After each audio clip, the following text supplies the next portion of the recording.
Hello zusammen, welcome back to my channel. I hope that you guys are all having an awesome day so far. If it's your first time here, welcome. My name is Diana and I'm a Canadian expat living and working in Berlin, Germany for the last 4 years. Now for today, we're gonna be talking about the signs that you are becoming German. This is part 2. I've already done a whole other video with 20 signs, so make sure to check that out after this video because there's definitely so many ways that you can tell that you're becoming more German or you're getting Germanized. So I think Germanized is a word. It sounds weird, but just that you're becoming more German. So in case you are living here and you don't realize that you are becoming German, or if you're planning to move here and you want to know what to expect, this video is for you. So it's going to be a fun one. I hope that you guys enjoy it, and let's go ahead and jump into it. So one of the first signs that you are becoming German is when you no longer think in pounds for weight, but you start thinking in kilograms or kgs. Now back home in Canada, everything was measured in pounds. And you know, anytime I would go to the doctor and get weighed, it was in pounds. Anytime I would go to the gym, all of the weights were in pounds. Here, everything is in kilos. And that's now the way that my brain works. I always think in kilos whenever I reference something. It's always that way. My way of measuring things has also changed when it comes to apartments or spaces. I always think in square meters rather than square feet, which is what I was used to back home in Toronto. And yeah, that's just comes with the territory of living here. Another way that you are becoming German is when you start to use German words in your everyday convos. Even if you are speaking English, you may use the translation in English or actually use the German word. I've talked about this before, but genau or exactly is a word that I use constantly. And one of the most recent ones that I caught myself while I was filming one of my last videos was I was using the word naturally a lot. I'd be like, so naturally this happened and naturally this, but naturally. And I think the reason why I now use naturally so much is because in German, people use the word natürlich. And so now my brain uses the English equivalent of naturally, which is not a very natural word for me to use in everyday convo. And I just caught myself using that so much while I was filming. So yeah, German words or the translated version will start to creep into your vocabulary. And speaking about learning German or learning a new language, I wanted to thank today's partner, which is Speakly. They are a language learning app that actually teaches you the most relevant words and vocabulary that you're going to be using in everyday life so that you can start having real life convos in a matter of months, which I think is pretty cool because you're not wasting your time learning words that are not used frequently in that language, whether it's Spanish or German or French, whatever language you want to learn, you're going to be learning the most relevant vocabulary. And they also have spaced repetition techniques built into their app. So whatever words you're using or learning, they're actually getting locked into your long-term memory. So again, you're just more efficient when it comes to learning the language.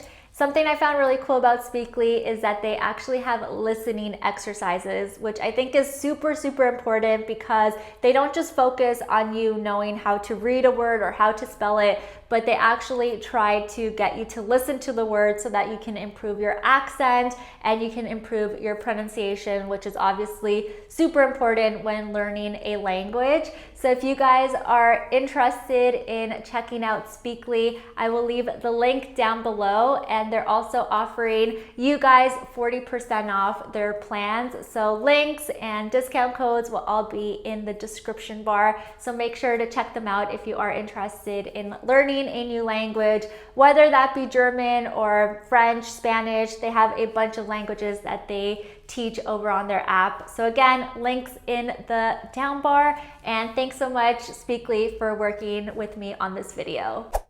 Now, the third sign that you are becoming more German is when you suddenly start to think about and worry about how your data is being used. So you're very, very much into privacy and everything to do with privacy issues, and you start to think about how your data is being used when you go to websites, when you go to the doctor's office, even when you're out on the street. Now, the reason why I bring this up is because privacy and data protection is so important here in Germany. It's very much ingrained into the culture, and it's not something that I really cared about when I moved here. Honestly, if I'm being completely honest, I used to think that Germans just exaggerated this and it wasn't so important to worry about.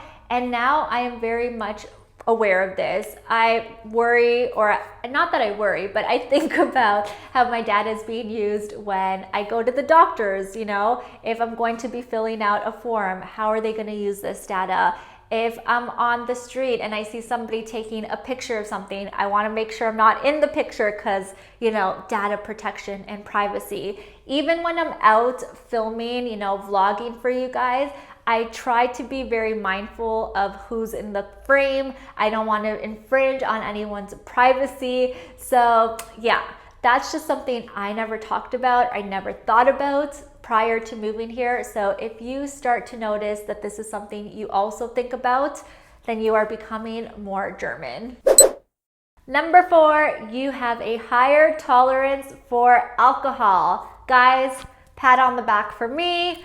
That is definitely true. I have a way higher tolerance for alcohol than I did when I lived back in Toronto.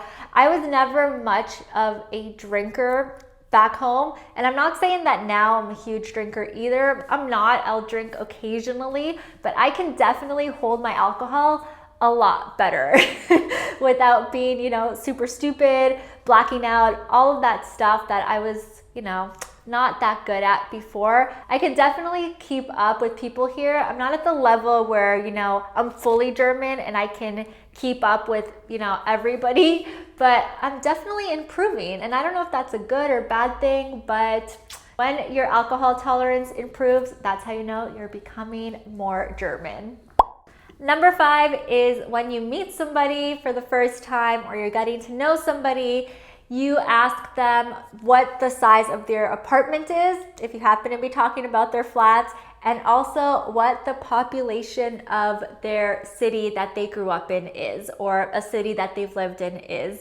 I don't know why these are such common questions that Germans ask. And when I first got here, I was like, oh, that's such a weird question to ask. Like, why is that relevant? But now I find myself asking this question, and truly, I don't know how it's relevant. I don't know why I need to know this info, but somehow I ask it, somehow it comes into the convo, and I didn't really notice that I did this until I was speaking to somebody from Spain. And when I asked the question, they looked at me like I was very strange, like they weren't used to getting that question asked. So then I was like, holy crap, I am becoming more German for sure. I am. So yeah, if you start asking those questions, then you are too. Number 6 is you no longer rely on a credit card, have a credit card, or use a credit card. I no longer do that either. I used to do that all the time when I lived back home in Canada. I would swipe my credit card left, right, and center all of the time. I would always pay my credit card bill first, but I had no problem with paying with credit card. Now I have a debit card. I use N26, and it has the ability to pay with credit, but the money directly gets debited from my account. I am not paying back a month later. It's what I have in my account is what I'm spending. So yeah, credit card is pretty much non-existent in my life right now. And I would say for the majority of Germans, they don't buy things on credit either. If they don't have the money saved up, if they don't have the money in the account, then they can't buy it. So yeah, if you no longer rely on credit cards, then again, you are becoming more German. 7 is before you go out, you have to check the weather app. This is me, you guys. I love checking the weather app. I don't know what it is. I love it. I love to see what the weather is going to be at certain times of the day. I like to see what the weather is going to be like a week from now, if possible, so I can plan out my whole day. I can plan out what I'm going to wear, what I'm going to do. And Germans love doing that as well. I've had many conversations where it starts off with the weather and what the weather is going to be like for the week, or what people are planning to do based on the changes in weather. So yeah, it is super, super common here. And I gotta say, I love checking my weather app on my phone. Even when I go to a different city, one of the first things that I do is add the city into the weather app so I can track the weather. Even if I'm not there yet, I just wanna know what's happening so I can be prepared. Yeah, that's intense, but that's just the way I am. 8 is when you have insurance for everything. Germans love their insurance. Pet insurance, health insurance, liability insurance, car rental damage insurance, whatever type of insurance there is, Germans will have it, and it's just part of the culture to have an insurance for everything. Now, health insurance is mandatory. Every single person living in Germany has to have health insurance, but it is not required for you to have travel insurance, liability insurance, pet insurance.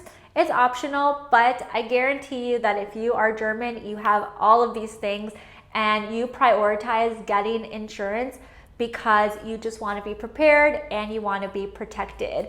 I never had so many different types of insurance before moving here. And now I'm like, yep, insurance for everything. We need to look out for this. Even if I have the best of luck with things, I just need to know that I am protected in case shit goes down and something happens. That's how you know you are becoming more German.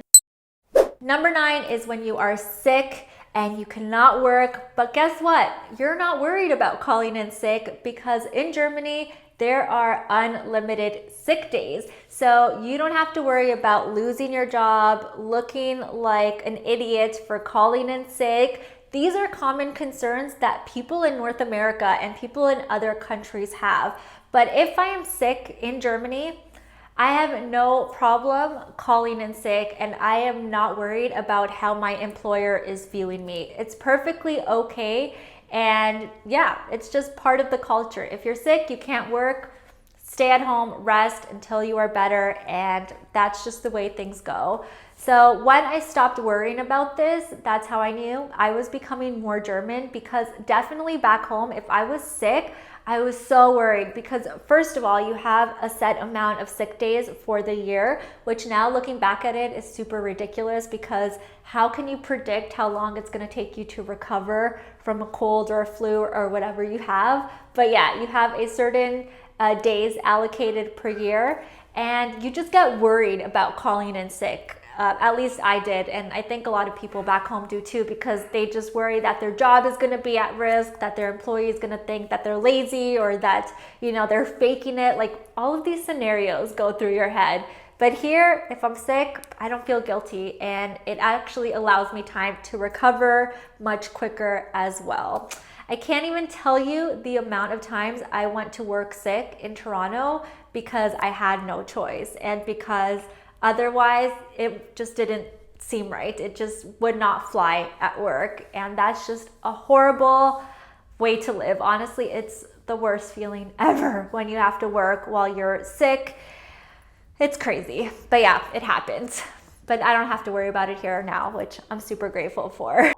And the 10th sign that you are becoming more German is when you get the TV tax bill, which comes every single month. You absolutely dread it. And sometimes, just sometimes, you let those bills stack up until you get the final notice. I did that my first year living here, and at the end of it, I got a scary ass letter saying that someone was gonna knock on my door and take my firstborn child. Honestly, that was the tone of the letter.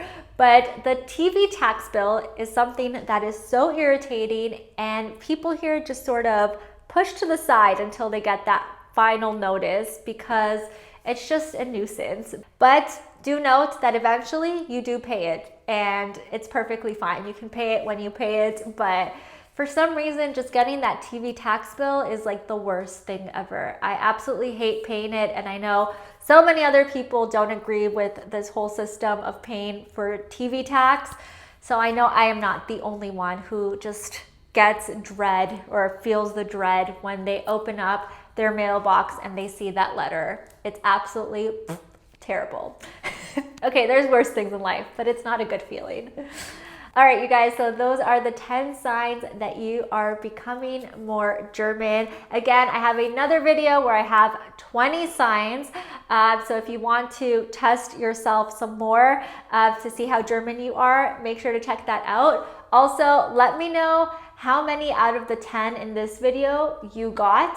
I want to know how German you are. And again, if you have any other signs that you want to share, let me know down below as well. But I really hope that you guys enjoyed this video. If you did, make sure to give it a thumbs up. And if you are new to the channel, make sure to hit subscribe. And that's going to be all, you guys. I hope that you have an awesome day, and I will talk to you all in my next one. Tschüss!